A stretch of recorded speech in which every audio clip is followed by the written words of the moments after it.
नमस्कार, मैं हूं राहुल शर्मा। आप देख रहे हैं SPN न्यूज़। स्वागत है आप सभी का आज के इस प्रोग्राम में। प्रोग्राम की शुरुआत गुजरात की धरती से, गुजरात के सियासी माहौल से। गुजरात का सियासी मैदान कहता क्या है, गुजरात में हालात इस वक्त कैसे हैं और क्या वाकई जो तस्वीर इस वक्त हम देख रहे हैं गुजरात चुनाव से पहले, जो लगातार आम आदमी पार्टी को सपोर्ट मिल रहा है, अरविंद केजरीवाल का समर्थन किया जा रहा है, क्या यही जो तस्वीर है ये वोट बैंक में तब्दील हो पाएगी?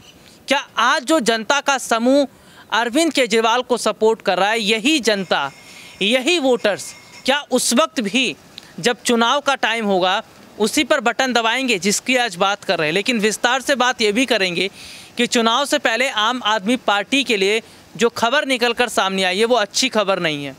बहुत बड़ा झटका आम आदमी पार्टी को लग रहा है। कहाँ कहाँ लग रहा है, किन किन सीटों पर लग रहा है और बीजेपी कैसे बहुत बड़ी बढ़त गुजरात में बनाती नजर आ रही है। प्रधानमंत्री नरेंद्र मोदी की गुजरात में एंट्री क्या हुई, पूरी तरह से सियासी हवाओं का रुख ही बदल गया। कहा यह जा रहा था कि जब तक पीएम मोदी नहीं गुजरात में उतरेंगे तब तक चुनाव का मज़ा ही नहीं आएगा। और सीधे तौर पर हम देख रहे हैं कि गुजरात पहुंचते ही तमाम तरह की जो बड़ी बड़ी सौगात उन्होंने देनी शुरू कर दी। इसका मतलब है कि खेल तो अभी बाकी है। अरविंद केजरीवाल जो खेल रहे थे वो जनता के साथ खेल रहे थे, लेकिन अब लड़ाई जो है वो अब शुरू होगी, क्योंकि आम आदमी पार्टी का मुकाबला अब अगर किसी के साथ होगा तो बीजेपी के साथ होगा।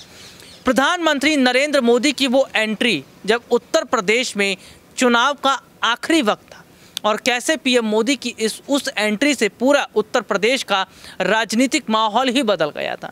ऐसे में गुजरात का जिक्र हम कर रहे हैं और गुजरात में पीएम मोदी की एंट्री हुई नहीं कि लोग लगे मोदी मोदी के नारे लगाने। हम अपने दर्शकों को कुछ वीडियोस दिखाएंगे। इसके साथ ही ये भी बताएंगे कि आम आदमी पार्टी अपनी जीत के तमाम तरह के बड़े दावे तो कर रही है और जाहिर सी बात है चुनाव के वक्त में कोई भी पार्टी अपने आप को कमज़ोर मानती ही नहीं है।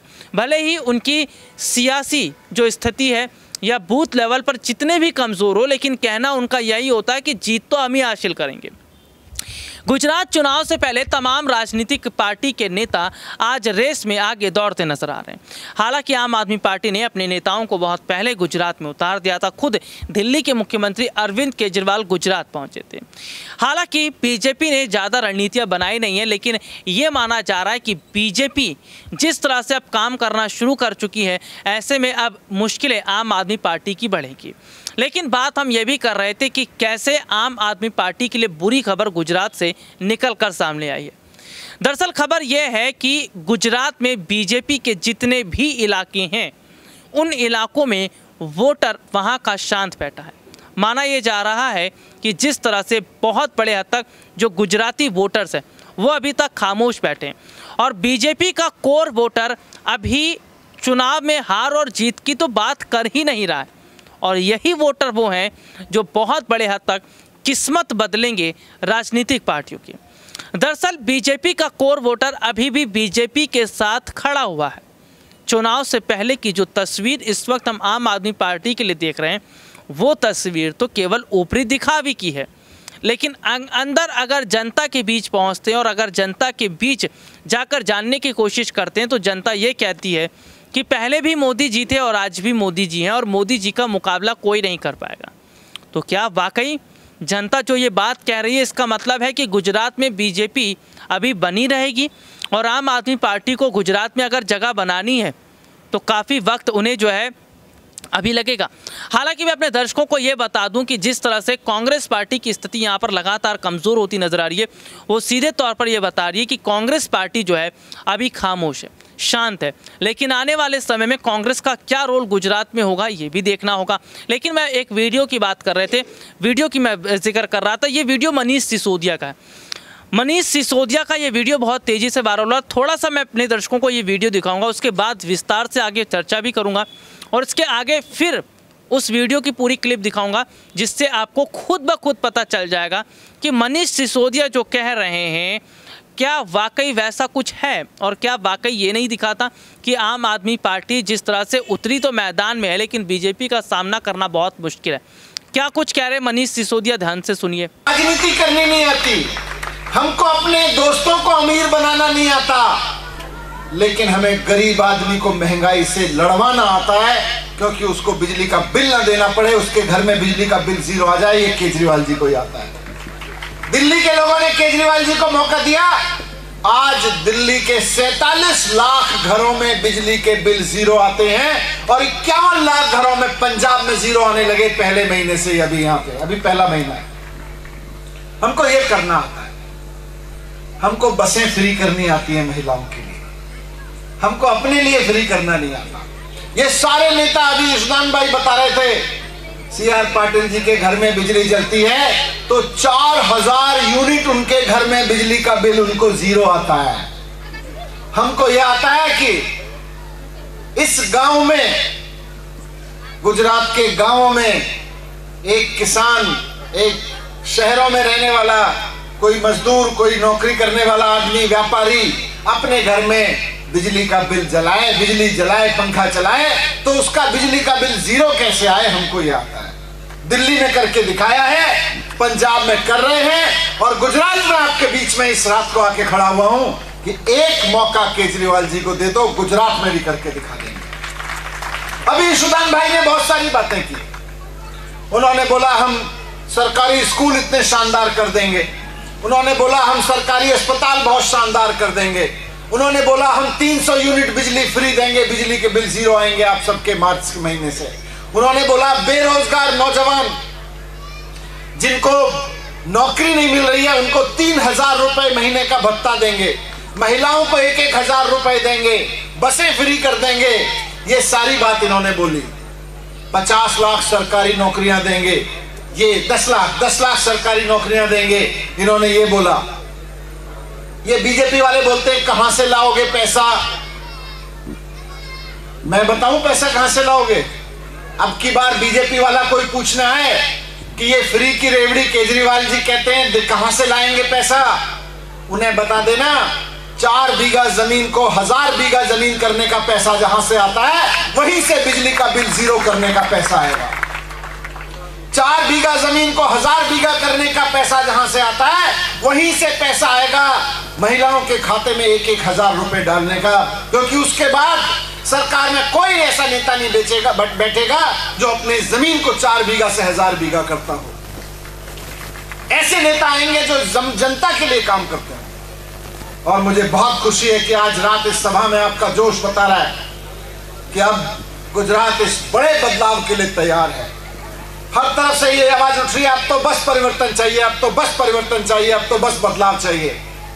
स्कूल बदलने का बदलाव, अस्पताल को बदलने का बदलाव। ये जो पेपर फूटते रहते हैं, मुझे बता रहे थे पूरा नॉर्थ गुजरात पढ़े लिखे लड़के लड़कियों से भरा पड़ा है, तैयारी करते हैं लेकिन पेपर फूट जाता है, किस्मत को रोते हैं। ये बंद करना है और जो पेपर फूटने वाले दलाल हैं उनको जेल में भेजना है ताकि फिर कोई पेपर फूटने की हिम्मत ना कर सके। ये करना हमको आता है। दिल्ली में 2015 से पहले बहुत पेपर फूटा करते थे, 2015 के बाद एक भी पेपर नहीं फूटा, रिकॉर्ड उठा के देख ले। ये हमको आता है, ये इनको नहीं आता। ये 27 साल से केवल और केवल अपना पेट भरने में लगे हुए हैं, अपने मित्रों का पेट भरने में लगे हुए हैं। हम जनता, 5 साल से जनता ने मौका दिया, हम जनता का पेट भरने में लगे हुए हैं, जनता को बच्चे में पढ़ाने में लगे हुए हैं। आज आप परिवर्तन के लिए तैयार हैं, बड़े परिवर्तन के लिए तैयार हैं सब लोग। यहाँ पे देख के बहुत अच्छा लग रहा है। मैं सिर्फ इतना कहना चाहता हूं कि जितना आप परिवर्तन के लिए तैयार होंगे, जितना आप सोचेंगे झाड़ू पे बटन दबाना है, उतना दिल्ली में बैठे हुए भाजपा के नेता सोचेंगे ये अरविंद केजरीवाल जी को उल्टे सीधे मामलों में कैसे फंसाना है। जितना आप यहाँ तैयारी करेंगे और करते रहिए, चिंता मत करिए, हम जेल जाने के लिए तैयार हैं, हम फांसी पे चढ़ने के लिए तैयार हैं, लेकिन इस देश को लुटने देने के लिए तैयार नहीं। गरीब आदमी पैसा कमाता है। आप लोग ये मत सोचना कि आप सरकार को पैसा नहीं देते। आप में से कौन कौन टैक्स देता है बताना जरा, सरकार को पैसा देता है कोई? देखो इतने कम लोग हाथ उठा रहे हैं। मैं आपको बताता हूं, आज सुबह जब सोओगे जाके तो बिजली के बल्ब की तरफ देखना। घर में बिजली का बल्ब जलता है कि नहीं जलता? उस बिजली के बल्ब को जब खरीद के लाए थे तो सरकार को टैक्स दे के लेके आए थे। अगर 20 रुपए का बिजली का बल्ब था तो 4 रुपए सरकार को गया था, 16 रुपए बनाने वाले को गया होगा। मनीष सिसोदिया की इस वीडियो को आपने सुना, इसके आगे का जो वीडियो है उसको बहुत ध्यान से सुनिएगा, क्योंकि मनीष सिसोदिया की एक एक बात जब आप सुनेंगे तो आपको खुद ब खुद पता चल जाएगा, और साथ ही ये भी पता चल जाएगा कि कैसे गुजरात में आम आदमी पार्टी लगातार जनता को अपने साथ जोड़ने की कोशिश कर रही है। और मैं ये देख रहा हूँ कि गुजरात में बहुत बड़ी बढ़त बना ली है। इस बात से इनकार नहीं कर सकते कि आम आदमी पार्टी सीटें नहीं निकालेगी। अगर गुजरात की जनता आम आदमी पार्टी के साथ जैसे अभी खड़ी और आखिरी समय तक खड़ी रही तो 100 से ज़्यादा सीटें इस बार गुजरात में आम आदमी पार्टी निकाल सकती है, क्योंकि बीजेपी से इस वक्त गुजराती वोटर काफ़ी नाराज़ है, गुजरात की जनता काफ़ी नाराज़ है। जीएसटी आने के बाद, महंगाई बढ़ने के बाद, लगातार सामान के रेट बढ़ने के बाद जनता की जो स्थिति है वो लगातार ख़राब हो रही है। और जाहिर सी बात है कि बीजेपी की अगर बात करें तो जनता वहाँ की ये कह रही है कि बीजेपी ने तो काम गुजरात में किया ही नहीं है। जाति समुदाय इनके नाम पर ये लोग बात कर रहे हैं, इनके नाम पर काम कर रहे हैं, तो क्यों हम ऐसी पार्टी को सपोर्ट करें या क्यों उस पार्टी को समर्थन करें जो जाति समुदाय पर बात करती रही है, जिसने कभी जनता की तकलीफ जानने की कोशिश नहीं की, रोजगार शिक्षा पर बात नहीं की। चलिए अब आपको आगे का क्लिप में वीडियो दिखा रहा हूँ मनीष सिसोदिया का, जिसको ध्यान से सुनेंगे तो खुद ब खुद पता चल जाएगा कि बीजेपी को टक्कर तो दे रही है आम आदमी पार्टी, और अगर यही रूप आखिरी वक्त तक रहा तो बदलाव हो सकता है। लेकिन पीएम मोदी की एंट्री जो हुई है उसके बाद से बीजेपी का माहौल बनना शुरू हुआ है। क्या पीएम मोदी के चेहरे पर गुजरात चुनाव जीत जाएगी बीजेपी?